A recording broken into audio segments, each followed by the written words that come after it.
Speed ನ್ಯೂಸ್ಗೆ ಸ್ವಾಗತ. ನಾನು ಚಂದ್ರಕಲಾ ನೂತನಗೌಡ. ಪ್ರದೀಪ್ ಈಶ್ವರ್ಗೆ ಸಚಿವ ಸ್ಥಾನ ಫಿಕ್ಸ್. ಟ್ರೋಲ್ ಪೇಜ್ಗಳಿಗೆ ಕೃಷ್ಣನ್ ಡಿಕೆ ಸಾಹೇಬ್ರು ನಕ್ಕಿದ್ದಾರೆ. ಗ್ರೀನ್ ಸಿಗ್ನಲ್ ಕೊಟ್ರು ಅಂತ ಅರ್ಥ. ಸಚಿವನಾಗುವ ಆಸೆ ಇದೆ, ಆದ್ರೆ ಅಧಿಕಾರಕ್ಕಾಗಿ ರಾಜಕೀಯಕ್ಕೆ ಬಂದವನಲ್ಲ.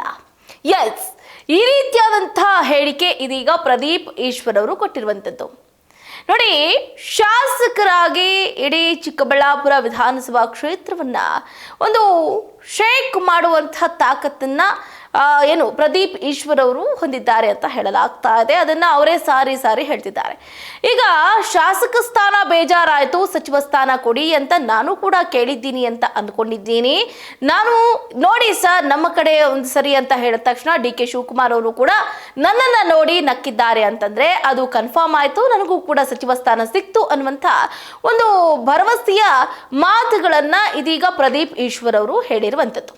ಎಸ್, ನೋಡಿ, ಮೊದಲ ಬಾರಿ ಗೆದ್ದಂಥ 31 ಶಾಸಕರ ಪೈಕಿ 5 ಮಂದಿಗೆ ಸಚಿವ ಸ್ಥಾನ ಕೊಡಬೇಕು. ಖಾಲಿ ಇರೋದು ಕೇವಲ 20 ಸಚಿವ ಸ್ಥಾನ ಅಷ್ಟೇ. ಕ್ಯೂ ನಿಂತಿರೋದು 80 ಜನ. ಅದರಲ್ಲಿ ಪ್ರದೀಪ್ ಈಶ್ವರ್ ಅವರು ಕೂಡ ಒಬ್ರು ಅಂತ ಹೇಳಲಾಗ್ತಾ ಇರುವಂಥದ್ದು. ಎಸ್, ನೋಡಿ, ಮೊದಲ ಬಾರಿ ಗೆದ್ದಂಥ 31 ಶಾಸಕರ ಪೈಕಿ 5 ಮಂದಿಗೆ ಸಚಿವ ಸ್ಥಾನ ಕೊಡಬೇಕು.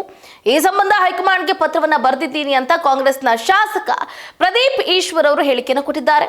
ಈ ವಿಷಯಕ್ಕೆ ಸಂಬಂಧಪಟ್ಟಂತೆ ವಿಧಾನಸೌಧದಲ್ಲಿ ಸುದ್ದಿಗಾರರೊಂದಿಗೆ ಮಾತನಾಡಿದಂತಹ ಅವರು, ಮೊದಲ ಬಾರಿ ಗೆಲುವು ಸಾಧಿಸಿದಂತಹ ಶಾಸಕರಿಗೆ ಸಚಿವ ಸ್ಥಾನ ನೀಡಬೇಕು ಅಂತ ಮೊದಲಿನಿಂದಲೂ ಕೂಡ ಬೇಡಿಕೆ ಇದೆ.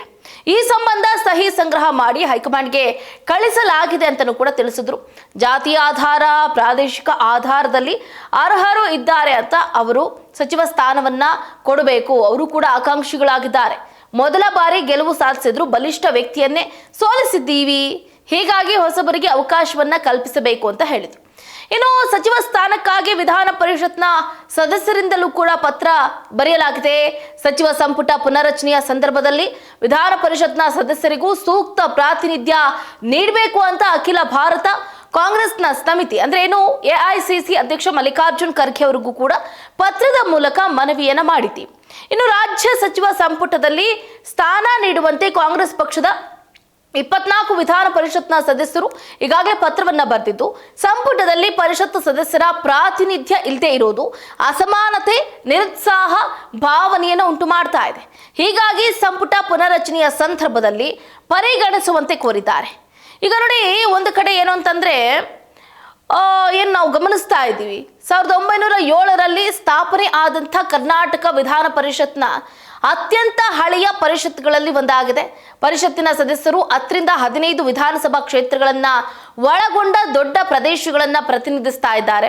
ಸ್ಥಳೀಯ ಸಂಸ್ಥೆಗಳಿಂದ ಆಯ್ಕೆಯಾದವರು, ತಳಮಟ್ಟದ ಜನರೊಂದಿಗೆ ನೇರ ಸಂಪರ್ಕದಲ್ಲಿ ಇರುವಂತಹ ಪ್ರತಿನಿಧಿಗಳು.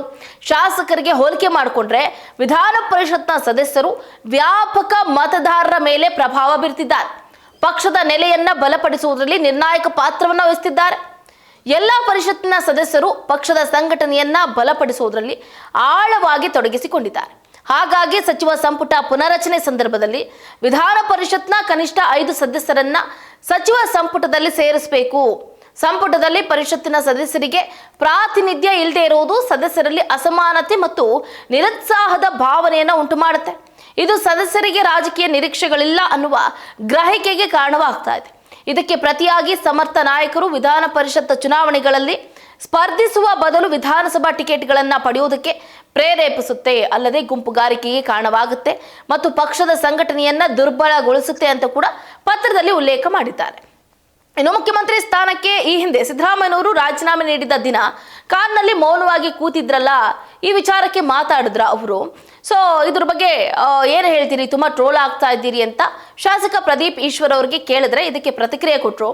ಸೊ ಹಿರಿಯ ನಾಯಕರೊಬ್ಬರು ಅಧಿಕಾರದಿಂದ ಕೆಳಗಿಳಿತಿದ್ದಾರೆ, ಹೊಸ ನಾಯಕರು ಜವಾಬ್ದಾರಿಯನ್ನು ವಹಿಸಿಕೊಳ್ಳುವಂತಹ ಭಾವನಾತ್ಮಕ ಸಂದರ್ಭ ಅದಾಗಿತ್ತು. ಸೊ ಆ ಸಮಯದಲ್ಲಿ ಏನು ಮಾತಾಡಬೇಕು ಅಂತ ನನಗೆ ಗೊತ್ತಾಗಲಿಲ್ಲ. ಅಂತಹ ಕ್ಷಣದಲ್ಲಿ ಯಾವುದೇ ಹೇಳಿಕೆ ನೀಡದೆ ಕೂರೋದೇ ಉತ್ತಮ. ಸೊ ಒಂದು ಕಡೆ ಹೇಳಿಕೆ ಕೊಟ್ಟರೂ ಕೂಡ ತಪ್ಪಾಗುತ್ತೆ. ಸೊ ಹಾಗಾಗಿ ನಾನು ಸೈಲೆಂಟ್ ಆಗಿ ಕೂತ್ಕೊಂಡೆ. ಅದನ್ನ ತಪ್ಪಾಗಿ ಅರ್ಥೈಸಿಕೊಳ್ಳುವ ಸಾಧ್ಯತೆ ಹೆಚ್ಚಿತ್ತು. ಸೊ ಹೀಗಾಗಿ ನಾನು ಮೌನವಾಗಿದ್ದೆ ಅಂತ ಹೇಳಿದ್ರು. ಇನ್ನು ಟ್ರೋಲ್ಗಳ ಬಗ್ಗೆ ಪ್ರತಿಕ್ರಿಯೆ ಕೊಟ್ಟಂತಹ ಪ್ರದೀಪ್ ಈಶ್ವರ್, ಟ್ರೋಲ್ಗಳು ನನಗೆ ಹೊಸದೇನಲ್ಲ, ಕರ್ನಾಟಕದ ಟ್ರೋಲ್ ಪೇಜ್ಗಳ ಕ್ರಶ್ ನಾನಾಗಿದ್ದೀನಿ ಅಂತ ತಿಳಿಸಿದರು. ಇನ್ನು ಸಚಿವ ಸ್ಥಾನ ಸಿಗುವ ನಿರೀಕ್ಷೆ ಹೆಚ್ಚಿದೆ. ಸೊ ನಾನು ಕೂಡ ಅಂದರೆ ನನಗೆ ಸಚಿವ ಸ್ಥಾನ ಪಡೆಯುವ ಆಸೆ ಇದೆ. ಆದರೆ ಕೊಟ್ಟರೂ ಕೊಡದಿದ್ರೂ ಪರವಾಗಿಲ್ಲ, ನಾವು ಅಧಿಕಾರಕ್ಕಾಗಿ ರಾಜಕೀಯಕ್ಕೆ ಬಂದಿಲ್ಲ, ಪಕ್ಷದ ಸಿದ್ಧಾಂತ ಮತ್ತು ಜನಸೇವೆ ಮಾಡುವ ಉದ್ದೇಶದಿಂದ ಬಂದಿದ್ದೀನಿ. ನಾನು OBC ಸಮುದಾಯದ ಯುವ ನಾಯಕ. ರಾಜ್ಯದಲ್ಲಿ OBC ಚಳುವಳಿಯನ್ನು ಮತ್ತಷ್ಟು ಬಲಪಡಿಸುವುದು ನನ್ನ ಉದ್ದೇಶ. ಅಧಿಕಾರವೇ ಗುರಿಯಾಗಿದ್ರೆ ವಿವಾದಗಳನ್ನು ಮೈ ಮೇಲೆ ಎಳೆದುಕೊಳ್ಳುವ ಕೆಲಸ ಮಾಡ್ತಾ ಇರಲಿಲ್ಲ ಅಂತ ಪ್ರದೀಪ್ ಈಶ್ವರ್ ಅವರು ಹೇಳಿದರು. ಇನ್ನು ಕೆಪಿಸಿಸಿ ಅಧ್ಯಕ್ಷರಾಗಿ ಆಯ್ಕೆ ಆಗಿರುವಂತಹ BK ಹರಿಪ್ರಸಾದ್ ಮತ್ತು ಮುಖ್ಯಮಂತ್ರಿಯಾದಂತಹ DK ಶಿವಕುಮಾರ್ ಅವರಿಗೆ ಅಭಿನಂದನೆಯನ್ನು ಕೂಡ ಇದೇ ಸಂದರ್ಭದಲ್ಲಿ ಸಲ್ಲಿಸಿದ್ರು. DK ಶಿವಕುಮಾರ್ ಅವರ ನೇತೃತ್ವದಲ್ಲಿ ರಾಜ್ಯ ಮತ್ತೊಂದು ಹಂತದ ಅಭಿವೃದ್ಧಿಯತ್ತ ಸಾಗ್ತಾ ಇದೆ ಅನ್ನುವಂಥ ವಿಶ್ವಾಸ ಇದೆ. OBC ಸಮುದಾಯದ ನಾಯಕ BK ಹರಿಪ್ರಸಾದ್ ಅವರಿಗೆ ಕೆಪಿಸಿಸಿ ಅಧ್ಯಕ್ಷ ಸ್ಥಾನ ನೀಡಿರುವುದಕ್ಕೆ ಕಾಂಗ್ರೆಸ್ ಹೈಕಮಾಂಡ್ಗೆ OBC ಸಮುದಾಯದ ಪರವಾಗಿ ಧನ್ಯವಾದಗಳನ್ನು ಕೂಡ ಸಲ್ಲಿಸ್ತೀನಿ ಅಂತ ಹೇಳಿಕೆಯನ್ನು ಕೊಟ್ಟಿದ್ದಾರೆ. ಒಟ್ಟಾರೆಯಾಗಿ ಪ್ರದೀಪ್ ಈಶ್ವರ್ ಅವರು ಕೂಡ ಸಚಿವ ಸ್ಥಾನದ ನಿರೀಕ್ಷೆಯಲ್ಲಿದ್ದು, ಎರಡನೇ ಪಟ್ಟಿಯಲ್ಲಿ ಅವರ ಹೆಸರು ರಿಲೀಸ್ ಆಗುತ್ತಾ ಅನ್ನುವಂಥ ಒಂದು ಎಕ್ಸ್ಪೆಕ್ಟೇಷನ್ ಅನ್ನ ಇಟ್ಕೊಂಡಿದ್ದಾರೆ.